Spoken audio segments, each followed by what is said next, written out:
들어갈 때의 표정과 5년 후에 나올 때의 표정을 대비시켜 놓은 작품을 본 적이 있습니다. 여러분 추측컨대 5년 만에 많이 변했을까요? 비슷할까요? 왜 작가가 어떻게 그걸 구상을 했는지 잘 모르겠지만 여하튼 그 5년 만에 우리 흔히 하는 말로 하면요, 복삭 늙어서 나오더라. 표정이 정반대로 나와요. 대통령병이라고 불릴 정도로 그렇게 하고 싶은 게 대통령 일인 것 같은데 왜 5년 만에 사람이 그렇게 팍 늙어서 나올까요? 청와대에 있는 동안은 뭐 어떨런지 저 잘 모르겠습니다만은 나온 이후에도 불행하게도 우리나라에서는 그 행복하게 여생을 보내고 있는 대통령이 거의 없습니다. 이런 것 저런 것 감안해 보면 대통령 자리도 그렇게 탐낼 만한 자리가 아닐지도 모르겠다는 생각이 들어요. 학교 선생님들은 교장 선생님 자리가 탐이 좀 나죠. 내가 교장하면 정말 잘할 건데 뭐 이런 생각들 많이 합니다. 회사원들은요, 사장이 부럽죠. 쳐다보면 우리 사장님 사장 뭐 그거 저거밖에 못하나, 내가 하면 훨씬 더 잘할 수 있을 것 같기도 하고 뭐 부럽기도 하고 그렇겠죠. 근데 가만히 생각해 보면요, 그게 그렇게 부러운 자리가 아닐 수도 있겠다, 그런 생각이 종종 듭니다. 높은 자리는 우리가 알지 못하는 그런 아픔이나 고통이 있는 것 같다, 그런 생각이 많이 들어요. 이건 계시록에 가면 새 하늘과 새 땅이 나오고 새 예루살렘이 나오는데 거기에서 성도는요, 세세토록 왕노릇할 것이라고 생각해요. 여러분, 하나님 나라에 가서 영원토록 왕노릇하면요, 이게 참 힘들 것 같으세요? 아니면 참 행복할 것 같으세요? 이 왕노릇도 좀 해봐야 뭐 좋을지 안 좋을지 알 수 있을 것 같긴 한데, 혹은요, 나한테 왕노릇 시키면 잘할 수 있을까? 뭐 그런 걱정은 안 되세요? 아니면 여러분이 왕이 된다면 거기서 뭐 한번 해보고 싶으세요?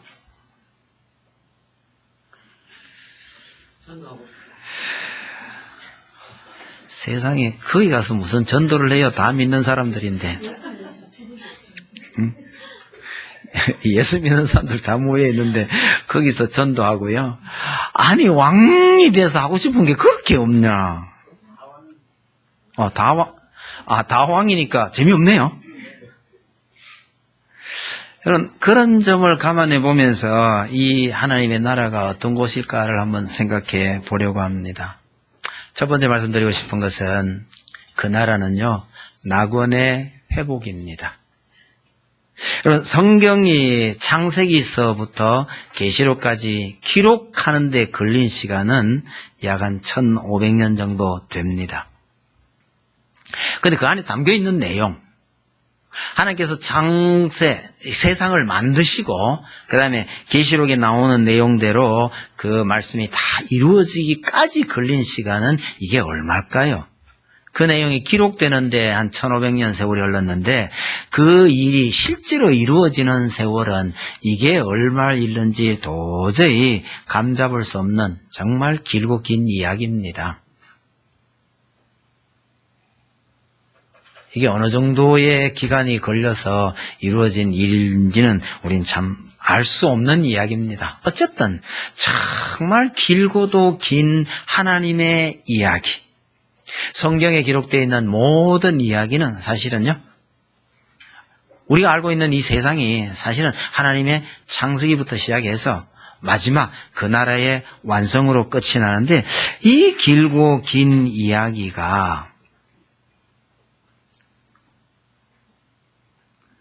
얼마나 걸렸을지 이건 모릅니다.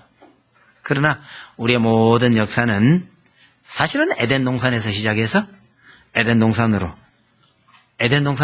회복으로 마무리가 된다, 그렇게 보시면 될 것 같습니다.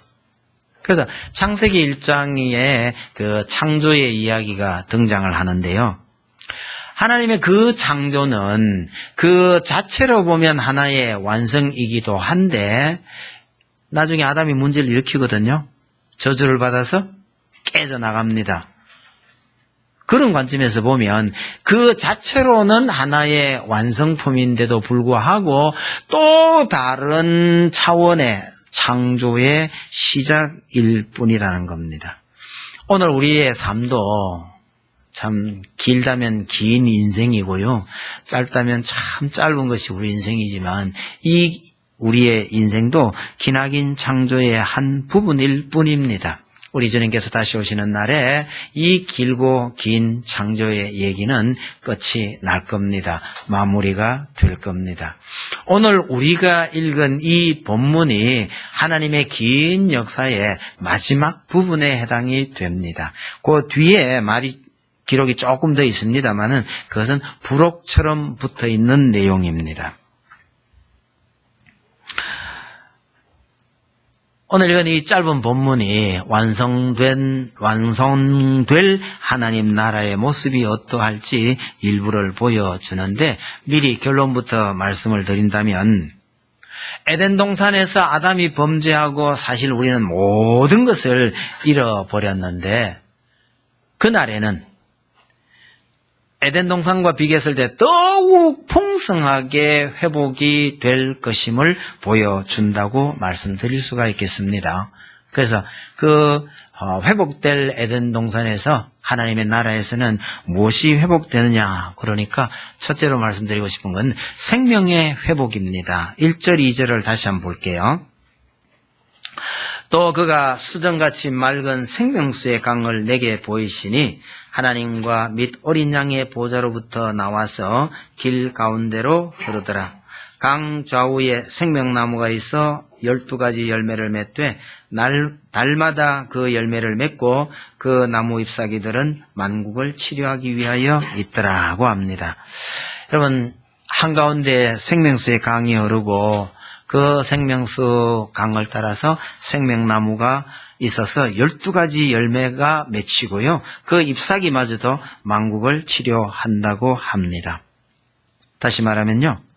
범죄한 이후에 이 땅에 드리워졌던 죽음의 그림자가 깨끗이 사라졌음을 보여줍니다.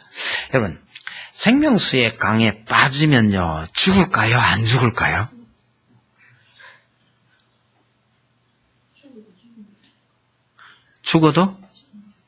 죽어도 죽은 게 아니다. 그럼 간단하게 안 죽는다 이러면 되죠. 뭐하고 비교가 되냐 그러니까 솔로몬의 행각에서 물이 동할 때 뛰어들기를 기다리던 수많은 환자들의 모습을 생각해보고 비교해볼 필요가 있습니다. 제일 먼저 들어가는 한 사람만 병이 낫는다고 믿고 거기에 하염없이 물이 동하기를 기다리고 있었다 그랬는데요. 그게 진짜인지 아닌지도 모른 채 하염없이 기다리고만 있을 그 사람들이 여러분 이 생명수의 강을 본다면요. 이건 언제든지 어디서든지 뛰어들기만 하면 죽지 않고 영원히 살 수 있는 생명수의 강이라고 그러면 이게 얼마나 감동적일까를 한번 생각해 볼 필요가 있죠. 원래 아담이 에덴 동산에서 관심을 가져야 했던 나무는 생명나무이었는데요. 그 생명나무를 제쳐놓고 선악을 알게 하는 나무의 열매에 관심을 가지는 바람에 우리 인생이 하나님의 처음 창조가 이게 완전히 꼬여버린 겁니다. 일이 이렇게 꼬여버리고 나니까 하나님께서 처음 창조보다가 훨씬 더 나은 모습으로 우리 흔히 하는 말로 업그레이드 하실 계획을 세우신 겁니다. 우리 사람들이 흔히 하는 말로 표현하면요. 이왕 이렇게 된 것 훨씬 더 나은 모습으로 완성을 해야 되겠다고 하나님께서 작정을 하신 셈이죠. 이것을 그림자처럼 보여주는 비슷한 얘기가 출애굽일 것 같습니다. 이스라엘 백성들이 애굽에서 나왔습니다. 줄 잡아서 열흘이면 충분히 갈 수 있는 이 길을 하나님의 말씀 안 듣고 반항하다가 결국은요. 이게 40년이 걸려버렸던 겁니다. 오늘날 우리가 하나님께서 훗날 하나님의 나라를 온전하게 이루실 것도 원래 계획과는 좀 달라진 덕분에 이게 훨씬 더 좋은 모습으로 완성되어 가실 것이다. 그렇게 기대하면 좋을 듯합니다. 바로 그 나라에는요, 이를 이렇게 꼬이게 만들었던 선악과가 보이지 않습니다. 더 이상 필요가 없다는 얘기죠. 대신에 생명나무가 풍성하게 열매를 맺고 있습니다. 생명나무가 강을 따라서 줄을 쫙 서가 있다는 것도 귀하고 12가지 열매를 맺는다는 것도 참 귀한데 문제는요, 매달 열매를 맺는데요. 요즘 사과가 무척 비쌉니다. 그래서 좋은 사과 사기는 어렵더라도 좀 못생기고 작은 거라도 꼭 사가 오려고 하는데요. 아마 가을에 햇사과가 나올 때까지는 이게 계속 비쌀 겁니다. 왜 그렇죠? 1년에 딱 한 번 열매 맺으니까요. 열매 맺는 그 시절에 좀 풍성하게 나왔다가 점점 줄어들어 가는데, 여러분 생명나무 과일은요, 한 달에 한 번씩 맺히나 봐요. 이게 얼마나 풍성할 것을 가르쳐 주느냐. 제 친구 하나가 걱정이 되네요. 과일을 정말 좋아하는 친구가 지난번에 만났더니 병원에서 나보고 당 수치가 높다고 관리하라고 그런다. 야, 니 뭐 먹는데? 옛날부터 밥이나 뭐 다른 건 잘 안 먹는데요. 근데 과일을 너무 많이 먹었더니 세상에 과일 때문에 당 수치가 올라갔다. 얘가 이걸 보면 걱정 안 되겠어요? 그 좋아하는 게 세상에 매달 열매가 12가지 열매가 쫙 맺힌다면 쓸데없는 고민이긴 합니다. 그만큼 그 하나님의 나라는 생명나무 과일이 풍성하게 맺힐 거라고 얘기하는 거죠. 여러분 이게 얼마나 감사한 것이냐면요. 한때는 두루도는 화영금으로 그룹이 천사가 사람들의 접근을 막았던 그 나무입니다. 근처에 얼씬도 하지 못했던 그 나무에 마음껏 가서 따먹을 수 있는 열매가 달려있다는 거죠. 에덴 동산과 비교해도 도무지 비교할 수 없을 정도로 풍성한 열매가 맺힐 것이라고 말합니다. 이것도 하나의 비유로 보시면 될 것 같아요. 오죽하면 사도 바울이 그걸 보고 와서 인간의 말로 도저히 설명을 못하겠다고 해서 말 안 했던 이야기입니다.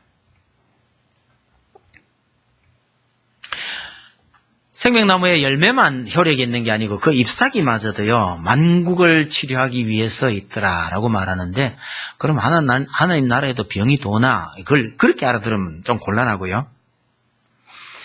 죽음과 병이 완전히 정복되었음을 보여주는 표현이라고 하시면 됩니다. 에덴 동산에서 저주를 받고 쫓겨난 우리 인생은 이렇게 치료받아야 할 존재인 것을 보여주는 거죠. 그런데 그 하나님의 나라에서는요, 이것이 완벽하게 치료할 수 있다, 치료되었다라는 것을 보여줍니다. 치료제가 없어서 고통당하는 사람들에게 이것보다가 더 기쁜 소식은 없을 거라고 생각합니다. 지난주에 김소연 자매가 저한테 이야기를 하는 바람에 제가 놀래가지고 한번 찾아본 게 있습니다. 스핀라자라는 약 이름을 혹 들어보셨나요?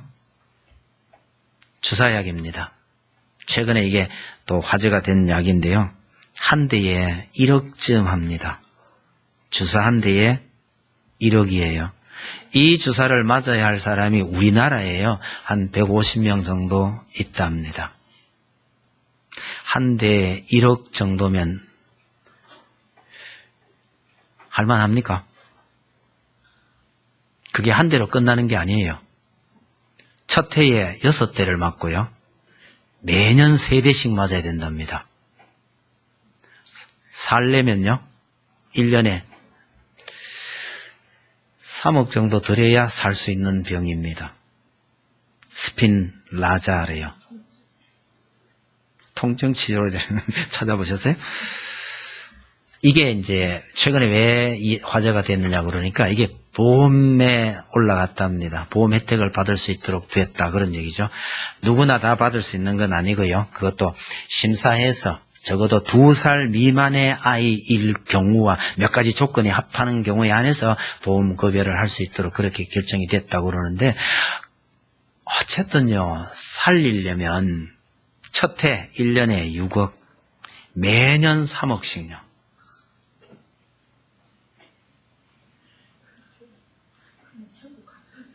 그냥 천국 가는 게 낫겠다고요? 야, 여러분, 그런 주사제가 있다고 한번 생각을 해보세요.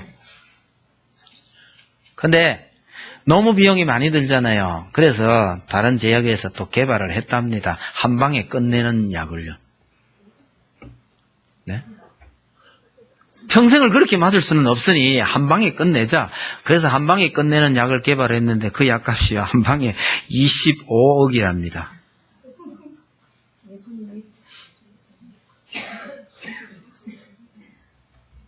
그 회사에서 너무 비싸지 않느냐 그러니까 한다는 얘기가요. 스피나자를 평생 맞는 값에 비하면 25억이 정말 싸대요. 예? 택도 없습니다. 어디서 우리나라에서 이런 약을 만들어요? 주로 스위스 쪽에서 나온 이야기인 것 같아 보여요. 여러분, 이 주사를 꼭 맞아야 살 수 있는 아이가 있다고 한번 생각을 해보세요. 어떻게 써요? 여러분, 남의 이야기라고 막 그렇게 주사 맞고 그렇게 사느니 예수 믿고 빨리 천국 가는 게 낫겠다 이러지 마시고요.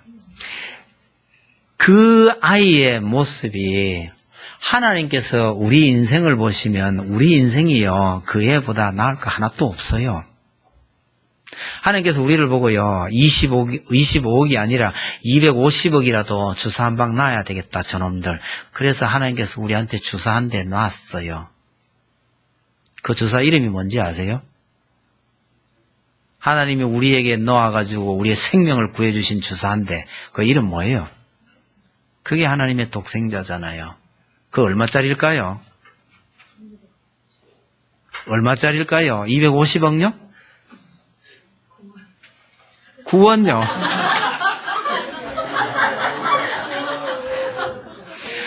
누가 그 순간에 그 머리가 돌아가는지 참. 예, 9원입니다.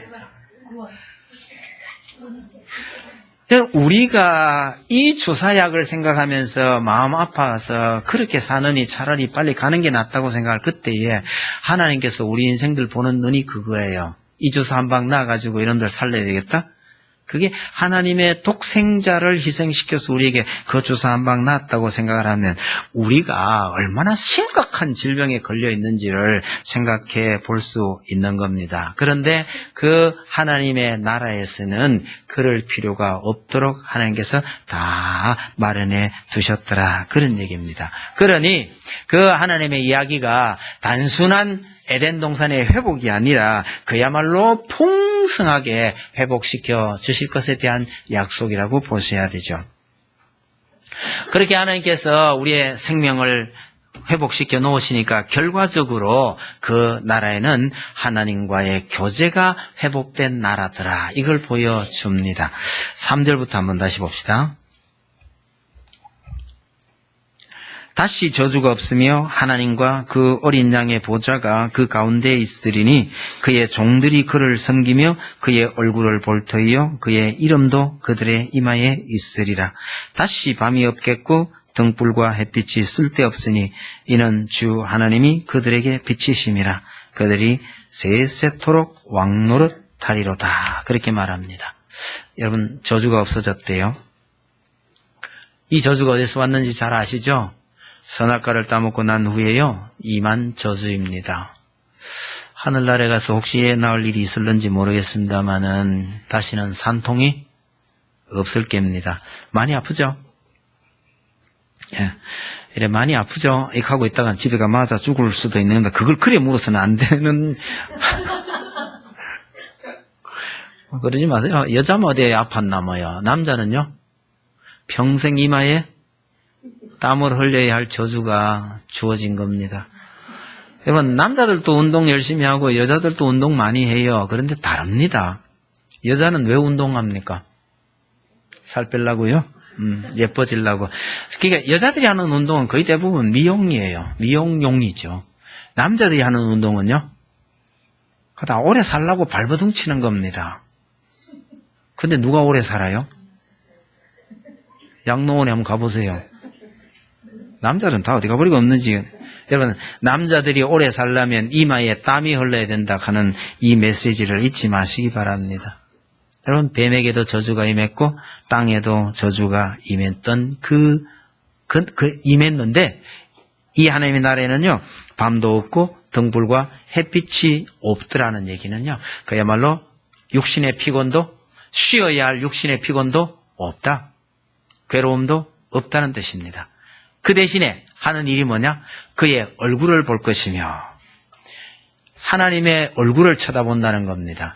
이게 얼마나 큰 변화이냐면, 범죄한 아담이 하나님을 두려워하여 피하기 시작하더니 결국은요, 하나님을 보는 자는 죽는다라고 돼버린 겁니다. 여러분, 이슬람 사람들 기도하는 장면 들어보셨죠? 머리를 땅에 쳐박고 엉덩이를 꽈떡 들고 그렇게 기도를 한답니다. 진짜인지 아닌지 모르겠는데요. 왜 기도를 그런 자세를 하느냐고 물었더니 답이 아주 간단하대요. 혹시 기도하는 가운데 하나님이 나타나시면 죽을까 싶었어요. 그래서 제가 한마디 했습니다. 꿈도 야물다. 하나님이 정말 나타나시면요, 눈 감고 땅에 머리를 쳐박고 있어도 눈 속에 하나님 보이시기 때문에 그래 해봐도 죽는다. 그렇게 하고 말았는데요. 인생이 범죄하고 난 이후에 하나님의 얼굴을 보면 죽을 수밖에 없는 존재가 되어버렸는데요. 그 나라에서는 그분의 얼굴을 그냥 볼 수 있는, 이게 하나님과 그런 사이로 변해간 겁니다. 그러니까 하나님과의 교제가 회복될 것임을 말씀해 주시는 것이죠. 이렇게 회복된 하나님의 나라에서 그럼 우린 뭘 하느냐? 그게 두 번째로 말씀드린 왕노릇하기입니다. 3절에서부터 이렇게 보시면요, 4절이네요. 우리가 낙원에서 할 수 있는 일들이 몇 가지가 언급되는데요. 그 중에 어느 게 제일 좋을지를 한번 생각해 보셔요. 섬기는 것, 그 다음에 얼굴을 보는 것, 그 다음에 이름이 저희 이마에 있는 것, 그 다음 마지막에 나오는 거 5절에 저희가 세세토록 왕노릇 하는 것, 뭐 이 네 가지로 대충 요약할 수 있을 것 같네요. 여러분, 이 네 가지 중에 하나님 나라에서 성도들이 할 수 있는 네 가지 중에서 어느 것이 제일 마음에 들어요? 제가 감히 말씀드리는데요. 대답하기 쉽다면 여러분 생각에 문제가 있는 겁니다. 대답하기 쉽다라고 생각하시면 쉽게 나오는 답이 왕노릇 이렇게 될 겁니다. 약간 문제가 있다는 걸 여러분 감안하셔야 됩니다. 그래서 이 왕노릇하는 것에 대해서 설명을 제가 조금 더 드리려 합니다. 여러분, 세상에서 왕노릇하는 것, 처음에 말씀드린 대로요, 대통령 노릇하는 것, 여러분 참 재밌을까요? 힘들까요? 힘드니까 안 해보실 거죠?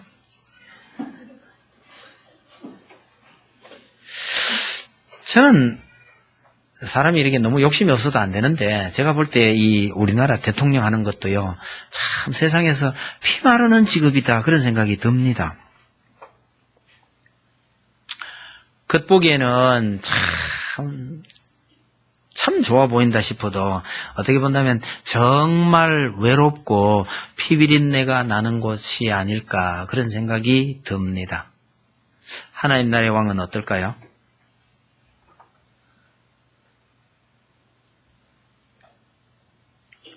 계시록 저 앞쪽에 가면 우리를 왕노릇하게, 땅에서 왕노릇하게 하시려고 예수님의 피로 값을 주고 사셨다고 했는데요.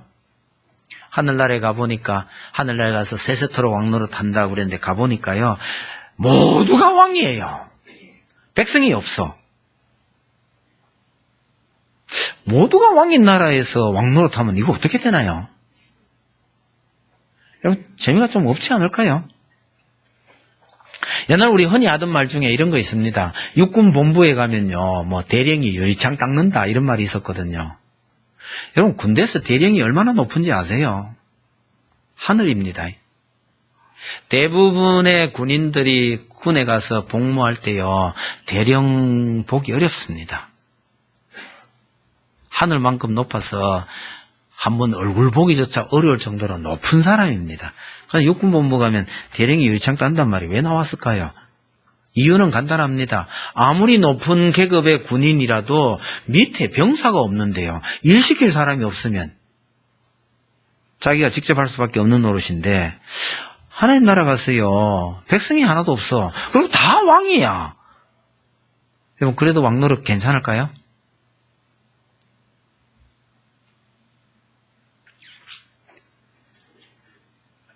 그럼 왕 노릇 말고 뭐예요? 섬기는 거 어떠세요? 섬기는 거에 대해서는 별 느낌이 없으신 모양인데요. 여러분 누군가를 진심으로 좋아해 보신 경험이 있으신가요? 누군가를 정말 좋아하게 되면요. 섬길 수밖에 없습니다. 그것도 자발적으로요. 심지어요. 말도 안 되는 말을 하는데도 그냥 따라가고 싶어져요. 누군가를 정말 사랑하게 되면요. 비근한 예가 있어서 제가 설명을 하나 드릴게요. 저 홍콩에 가면 우리 김 장로님 친구분 목사님 한 분 계세요. 조 목사라고 있는데요. 이분이 한때 정말 어려운 때를 만나가지고 힘들어하던 때가 있었는데 어느 날 주일 오후에 이제 신방을 가는데 집은 이쪽인데 차가 이 반대쪽으로 가더랍니다. 그래서 이 조 목사님이 아니 일로 가면 가까울 텐데 왜 그리 가냐 그러니까 그럼 그리 갈까요? 하고 차를 돌려가지고 목사님이 얘기한 쪽으로 가더랍니다. 한참을 가보니까요. 이게 길이 막혀 있어요. 못 가는 길이라.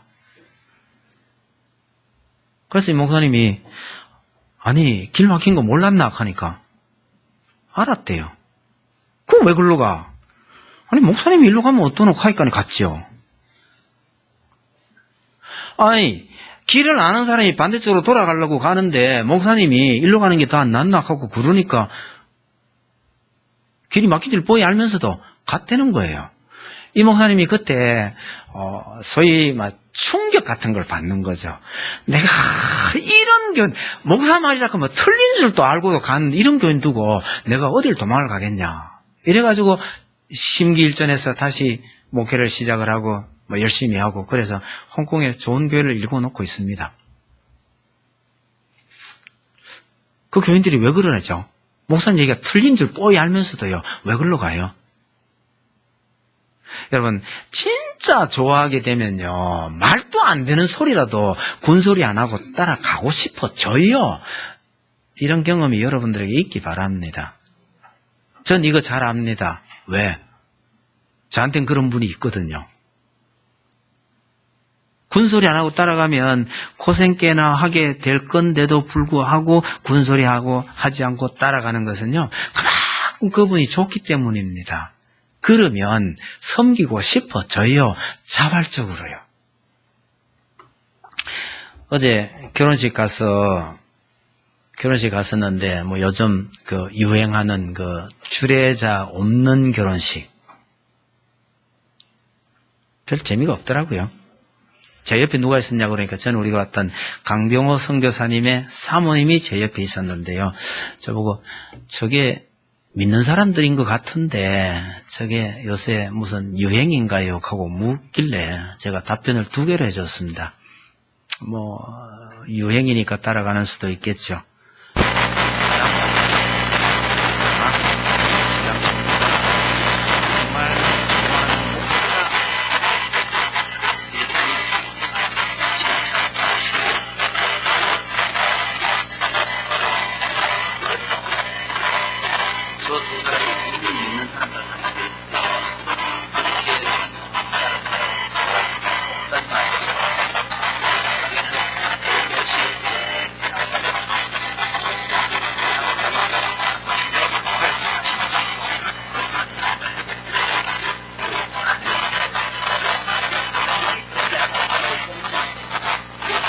굳이 목사가 안 되라고요. 자기를 이끌어주는 세계를 교수님 정말 좋아하는 것입니다. 아니, 이 있는데 꼭 그분 모시고 싶은 마음이 없겠느냐. 오늘날 이게 우리 시대가 불행해지는 것이랍니다. 여러분 잊지 마셔요. 섬기는 것이 얼마나 말씀드립니다. 왕노릇.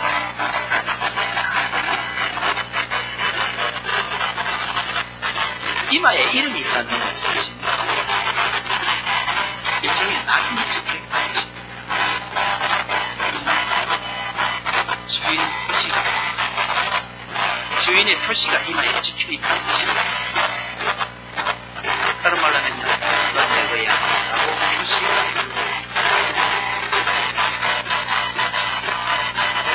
제가 말씀드렸죠. 다른 교회 시장에서 들은 얘기입니다.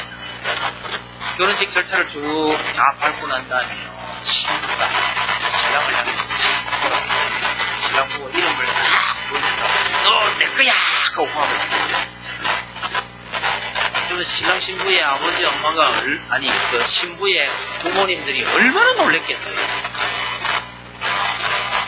딸이 저런 사람인 줄 진짜 몰랐을 거다라는 생각이 드는데 반면에 저 신랑은 어떨까요?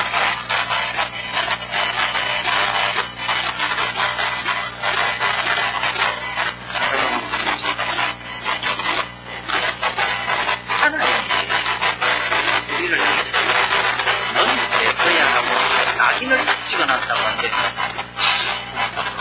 이런 생각이 드시네요. 이게 얼마나 행복하고 감격스러운 강요가야 아니 과거에 당해본 경험을 아십니까? 천국의 왕이 좋습니까? 천국의 음식이 좋습니까? 한번 해보세요.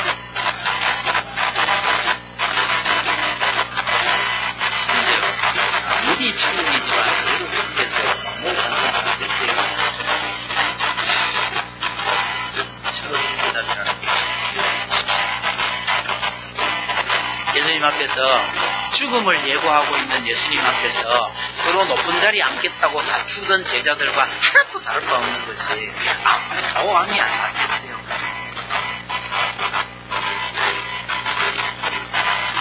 이걸 잘 이해한 시민이십니다. 주의 공명에서 하나님 하나님께서 천당보다 나와 즉 당연히 장벽에 들어간다. 내 하나님 움직이로 있는 것이 하나님 나라 아닙니다. 이게 움직임이 어떻고 왕이 어떤 일이야. 하나님 섬기는 일은 이게 종의 일이 아니고 왕노릇하는 것이나 마찬가지입니다. 여러분 임금님 앞에서 내가 정말 내 생명을 바쳐서 충성하고 싶은 그 임금님 앞에서 그 임금님의 얼굴을 쳐다본다면 이게 어떤 사이예요?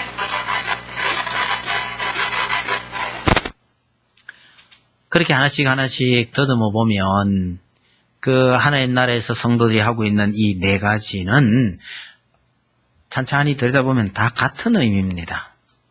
여러분 우리가 하나님 앞에 선다면요 거기서 문지기를 하든 왕을 하든 마찬가지예요. 종이 되어서 그분을 섬긴다는 것이나 그분의 이름이 내 이마에 있다는 것이나 다 마찬가지입니다. 왕노릇에서 오해가 없기를 바랍니다. 내가 왕이 되면 이 땅에서 나를 힘들게 하고 나를 괴롭히던 그놈들 다 좀 원수를 갚아야 되겠다? 그런 생각은 여러분 하나님 나라에 가는 순간에 그런 생각은 우리 기억 속에서 깨끗이 사라질 겁니다. 왜? 그 영광스러운 하나님의 나라에서 이 쪼잔스러운 일을 하고 있을 이유가 없다는 거예요. 단지 이 계시록이 이 땅에서 여러 왕들에 의해서 괴롭힘을 받던 그 성도들에게 주시는 위로의 말씀이기 때문에 성도들의 그 행복을, 성도들의 그 삶을 세세토록 왕노릇할 것이라고 표현하고 있을 뿐입니다. 여러분 하나님 앞에 아무 거리낌 없이 당당하게 나아가서 하나님을 찬양하며 하나님과 교제하며 사는 이것을 왕노릇이라고 묘사하는 게 뭐 이상한가요? 왕에게 이런저런 고통당하는 성도들에게 임할 그 행복을 왕노릇하리라 라고 표현하는 거죠. 그 성도들을 위로하시는 말씀입니다. 전 가장 적절한 표현이라고 생각을 합니다. 여튼 우리는 하나님 나라에서 이렇게 왕노릇할 사람들이니 그 연습을 이 땅에서 좀 하는 게 옳지 않겠느냐, 그런 생각을 해봅니다. 여러분, 어떻게 하나님 나라에서 왕의 자리에 올라갈 수 있나요? 다 왕인데 뭐 이러지 마시고요.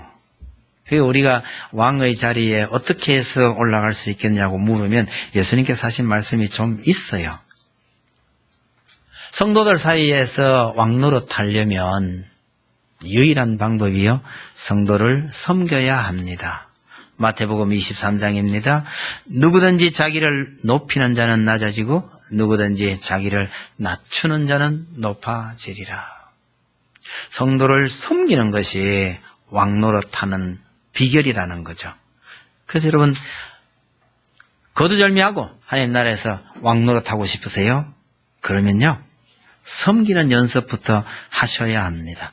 여러분, 진짜 참된 기쁨은 섬기는 데서 나옵니다. 제 고등학교 친구 중에 하나가 그런 얘기 한 적이 있어요. 고등학생인데도 집에 가면요, 자기 엄마가 자기 발부터 씻긴대요. 마루에 더 걸터 앉으면요, 엄마가 세숫대에 물 담아와서 발을 씻긴다 그러는 거죠. 우리 그랬어요. 야, 네가 지금 한두 살 먹은 애냐? 그랬더니, 쓸데없는 소리 하지 마라, 임마. 내가 이래서 효도하고 있는 거야. 무슨 효도? 그러니까 우리 엄마가 내 발 씻기는 거 얼마나 하고 싶어 하는지 알아? 다 큰 아들 발 씻기는 거 그거 괜찮나요?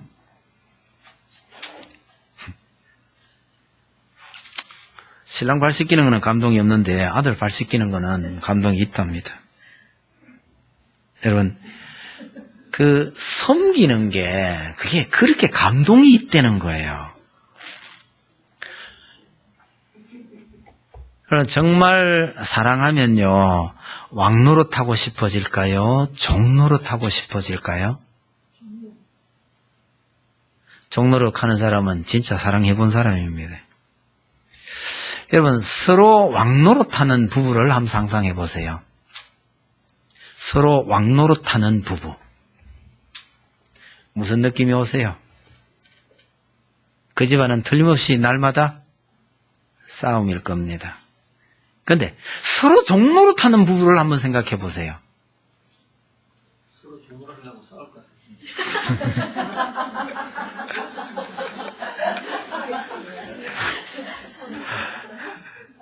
서로 종노릇 하려고 싸우면 최소한도로 밥그릇 깨지는 일은 없겠죠? 그 한번 보고 싶네요. 언젠가 한번 가봅시다. 또 가봐서 봐야 되겠는데. 여러분, 하나님 나라는 서로 종노릇 하는 걸 통해서 서로 왕노릇 하는 곳입니다.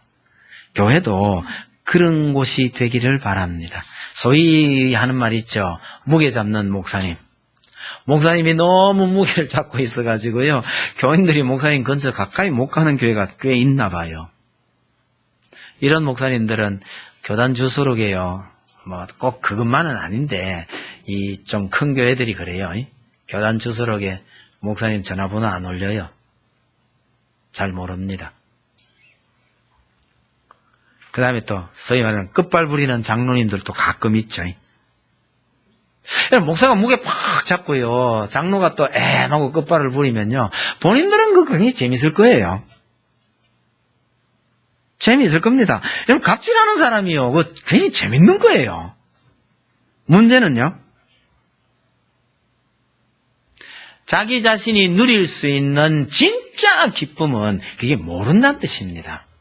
물론 그걸 당하는 사람들도 힘들고 어렵지만 본인 자신도 진짜 누릴 기쁨은 모르는 사람입니다. 그런 기쁨 없이 평생 하나님께 헌신할 수 있을까 생각을 한번 해보는데요, 어려울 거라고 생각해요. 그냥 다른 사람들 괴롭히고 힘들게 하면서 자기 혼자 애헴하고 있는 이게요, 이게 사람을 평생 헌신할 수 있게 만들지는 못할 겁니다. 언젠가 사고가 터지게 마련이거든요. 바울이 그런 표현을 썼습니다. 여러 사람에게 여러 모양이 됐다고요. 여러 사람에게 여러 모양이, 내가 원하는 건 아니지만 이 사람들이 원하는 게 이거니까 나를 거기다가 맞추어 줬는데, 여러분, 이 사람이 진정으로 행복한 사람입니다. 옛날 그 유명했던, 지금은 이제 문둥이 가면 안 되죠. 문둥이 촌에서 봉사하면서 자기 스스로 자기가 문둥이가 되기를 원했던 선교사도 있었고요. 참 야만인들이 살고 있는, 실제로는 야만인이라면 곤란하지만 정말 어려운 곳에 살고 있는 그 사람들을 스스로 찾아간 이 선교사들도 보면, 여러분, 그게 그 속에 하나님으로 말하면 누리는, 섬김으로 말미암아서 누릴 수 있는 그 기쁨이 없다면요, 그거 못합니다. 여러분, 우리 모두가 하나님 나라에서 정말 왕노릇하실 수 있기를 바랍니다. 어차피 가서 할 일이니까 여기서도 연습 좀 많이 하시면서 사시기를 바랍니다. 그러면요, 그 나라에 가서 누릴 기쁨을 여기서도 맛볼 수 있게 되는 거죠. 서로 섬기면서 서로 왕노릇하는 이 기쁨을 여러분들의 가정에서도 교회에서도 누릴 수 있기를 바랍니다. 직장이나 사회에서도 누릴 수 있다면 더욱 좋겠지만 참 쉽진 않을 겁니다. 그러나 최선으로 우리의 가정과 우리 교회에서만이라도 누릴 수 있어야 되지 않을까. 우리가 일반적으로 말하는 그 왕노릇과 하나님 나라의 왕노릇은요, 전혀 성격이 다른 겁니다.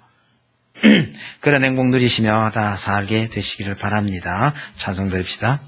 516장입니다.